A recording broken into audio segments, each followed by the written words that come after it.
Hi friends, പെട്ടെന്നൊരാഗ്രഹം തോന്നി പായസം കുടിക്കാൻ. അങ്ങനെ ഏട്ടൻ്റെ അടുത്ത് പറഞ്ഞ സാധനങ്ങളെല്ലാം മേടിച്ചിട്ട് വന്ന ഒരു പായസം ഉണ്ടാക്കി. ഒരു തട്ടിക്കൂട്ട് പായസമാണ്. അങ്ങനെ പാൻ ചൂടായി വന്നപ്പോൾ അതിലോട്ട് കുറച്ച് നെയ്യെല്ലാം ഒഴിച്ചൊന്ന് ചൂടായി വന്നപ്പോൾ അതിൽ കുറച്ച് അണ്ടിപ്പരിപ്പിട്ടു.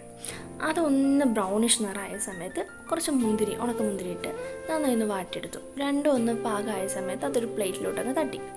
അത് തട്ടി വെച്ചിട്ട് ആ പാൻ വീണ്ടും വെച്ച് ആ പാനിലോട്ട് കുറച്ച് സേമിയ ഇട്ടിട്ട് നെയ്യൊന്നും വേറെ യൂസ് ചെയ്തില്ല. നമ്മൾ ജസ്റ്റ് കുറച്ച് നെയ്യ് മാത്രം യൂസ് ചെയ്തിട്ടാണ് ഉണ്ടാക്കുന്നത്. അപ്പോൾ അതിൽ കുറച്ച് സേമിയെല്ലാം ഇട്ട് നന്നായിട്ടൊന്ന് ഇളക്കിയെടുത്ത് അത് വറുത്ത സേമിയ തന്നെയാണ്, എന്നാലും നമ്മളൊന്നുകൂടി ഒന്ന് വറുത്തെടുക്കുമ്പോൾ അതിനൊരു പ്രത്യേക ടേസ്റ്റ് അല്ലേ. അത് നന്നായിട്ട് വറുത്തൊരു ബ്രൗണിഷ് നിറായപ്പം അതിലോട്ട് കുറച്ച് പാലൊഴിച്ച് നന്നായി തിളച്ചൊന്ന് കുറുകി വരുന്ന സമയം നോക്കി പഞ്ചസാര ഇട്ട് നന്നായിട്ടൊന്ന് ഇളക്കി കൊടുത്ത് ആ നന്നായിരുന്നു പാലൊന്നും വറ്റി വരാൻ വേണ്ടി കുറച്ച് നേരം ഒന്ന് വെയിറ്റ് ചെയ്തു.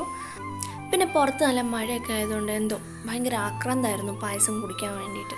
പായസമാണെങ്കിൽ വേഗം ആവുന്നുമില്ല. കുറേ നേരം കുറുകി വരാൻ വേണ്ടി കുറേ നേരം വെയിറ്റ് ചെയ്തു. കാരണം കുറുകി വരുമ്പോഴാണല്ലോ ആ പായസത്തിൻ്റെ ടേസ്റ്റ് കൂടുക.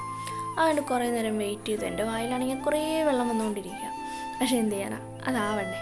അങ്ങനെ നന്നായിട്ടൊന്ന് തിളച്ച് വന്നപ്പം അവസാനത്തെ ഘട്ടത്തേക്ക് കടന്ന് കുറച്ച് അണ്ടിപ്പരിപ്പും മുന്തിരിയെല്ലാം അത് നമ്മൾ വറുത്ത് വെച്ചത് അതിലോട്ട് ചേർത്തൊന്ന് ഇളക്കി കൊടുത്തു. അതെല്ലാം ചേർത്തപ്പോൾ തന്നെ ഒരു പ്രത്യേക സ്മെല്ല് വന്നു. പിന്നെ കുറച്ച് നേരം കഴിഞ്ഞ് ആ ഏലക്കാപ്പൊടിയും കൂടെ ഒന്ന് ചേർത്ത് കൊടുത്തു.